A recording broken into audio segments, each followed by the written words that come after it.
తెలంగాణ రైతన్నలు వరుణదేవుడు కరుణిస్తే నాట్లేసుకుందాము అని మొగులు దిక్కు చూస్తున్నారు. చాలా దిక్కులల్లా నీళ్లు లేక నాట్లేస్తలే రైతులు. నారేమో ముదిరిపోతున్నది.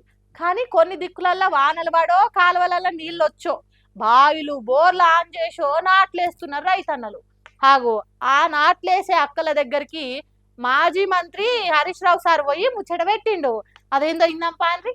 తెల్లారు లేచిన కాంచి రాజకీయాలు పార్టీల పంచాదులు పవర్లున్నోళ్ళ కామెంట్ల కౌంటర్లు అనుకుంటా గాలి తీసుకునే గ్యాప్ లేకుండా బిజీగా ఉంటాడు కదా హరీష్ రావు సారు. ఇంకా ఈ 2-3 వద్దుల సంది ప్రాజెక్టులు నీళ్ళు అనుకుంటా పవర్లున్న పార్టీలతో ఫైటింగులు చేసుకుంటా రికామ్ లేకుంటున్నాడు పాపం. ఇక జరిసేపట్ల వ్యవసాయం ఎట్లా సాగుతున్నది, నాట్లేసులు ఏం దాకొచ్చిందని అరుచుకోను సిద్దిపేటల పొలాల కాడికి పోయింది. ఇట్లా ఇక మహారాష్ట్రకెళ్ళి నాట్లేస్తందుకు వచ్చిన కూలీలతోని జరంసేపు ముచ్చట పెట్టిండి. ఇట్లా 4,500 5,000 आपका कोई गुत्तेदार रहता वो आपको लेके आके इधर खाना खिला के आपको पैसे देता, उन्हें कुछ पैसा लेता होंगे। कितना एकड़ डालते आप लोग रोज में? 3 एकड़। हर एक आदमी को कितना पैसा मिलता डेली? कितना मिलता पैसा? एक दिन का हाँ, एक दिन का 500-400। మరి రోజుకి ఎంత కూలి ఇస్తున్నారు? కూలిచ్చి బువ్వ అల్లే పెడుతున్నారా, మీరు సదులు కట్టుకొచ్చుకుంటారా? రోజుకి ఎన్ని మడులు వేస్తున్నారు నాట్లు? మరి మీకు గిట్టుబాటు అనిపిస్తుందా లేదా అనుకుంటా ఆల భాషల్ని అడిగి అన్ని అరుచుకున్నాడు. ఓపికతో ఒక్కోటి తెలుసుకున్నాడు. ఇక ఈ వీడియో బయటకు వచ్చే వరకలా వ్యవసాయం అంటే పానమిచ్చే లీడర్ల పనితనం గిట్లుంటది. రైతుల రందులే కాదు కూలీల కూటి కష్టాలు కూడా అరుచుకునే నేతల పనితనం ఈ తీరుగుంటది అనుకుంటా హరీష్ రావు ఆడుకోర్ ఫ్యాన్స్ గట్టిగానే షేర్ చేస్తున్నారు ఈ వీడియోని. కానీ చూసిర్రా, ఇప్పటికే మహారాష్ట్రకెళ్ళొచ్చి మస్తు పనులలో దిగిర్రు.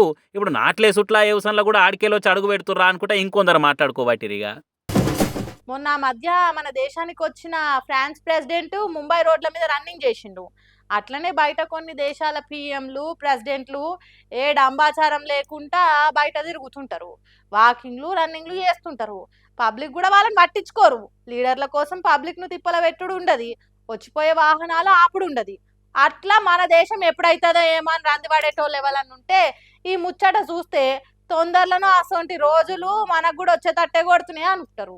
లీడర్లు రాజకీయాలలోకి వచ్చిందే పబ్లిక్ కు సేవ చేసేటానికి అని చెప్పుకుంటారు. మరి ఇట్లా తిప్పల పెట్టుడు కూడా సేవ చేసుడు కిందికి వస్తుందో ఏమో మనకు తెలియదు. కానీ మధ్యప్రదేశ్ రాష్ట్రంలో పబ్లిక్ ను పరిశాన్ చేసిండ్రు. విఐపి కల్చర్ అనేది మన దేశంలో టేడ్చింది కాబట్టి కామన్ పబ్లిక్ ను ఇట్లా కష్టాల పాలు చేస్తుండ్రు. సీఎం మోహన్ యాదవ్ వస్తున్నాడని ట్రాఫిక్ ను టాక్కున ఆపిండ్రట. అట్లా 20-30 నిమిషాలు ఆగిన పబ్లిక్ కు ఇరుగా కోపం వచ్చిందట. నువ్వు వస్తుంటే మేము తిప్పల పడాలనా? చాలు ఊకునేది లేదు. హారన్ స్విచ్లను అన్స్టాపబుల్ గా ఒత్తి పట్టిండ్రు. ఇంకేముంది కీ కీ అని మారుమోగినాయి హారన్లు. మధ్యప్రదేశ్ రాష్ట్రము గ్వాలియర్లా ఈ సీన్ ను వీడియో తీసిన అన్నను పోలీసులు బెదిరించాలని చూస్తే గట్టిగా గద్దించినట్టు మాట్లాడింది. ముఖ్యమంత్రి వస్తే మాత్రం మా ముఖ్యమైన పనులు ఆపుకోవాలి. చిన్న పిల్లలు ఉన్నారు, ఆఫీసులకు పోయేటోళ్ళు, ఎమర్జెన్సీగా దవాఖానలకు పోయేటోళ్ళు, బడులు కాలేజీలకు పోయేటోళ్ళు ఉంటారు. సీఎం వస్తున్నాడని వాళ్ళందరి పనులు ఆపాలనా? తీసుకుంటావా నా బండి నంబర్? వీడియో తీసుకుంటావా? తీసుకో, మీరేం చేయలేరు అన్నట్టు ధైర్యంగా తన బండి నంబర్ పోలీసులకు చెప్తున్నాడు. మరి లేకుంటే ఏంది? మధ్యప్రదేశ్ రాష్ట్రంలో కాదు మన కాడ కూడా పబ్లిక్ కు కోపం వచ్చి హారన్లు కొట్టిండ్రు. అయితే సీఎం మంత్రులు ఎమ్మెల్యేలు ఎంపీల కోసం ట్రాఫిక్ ఆపే రూలే లేదట.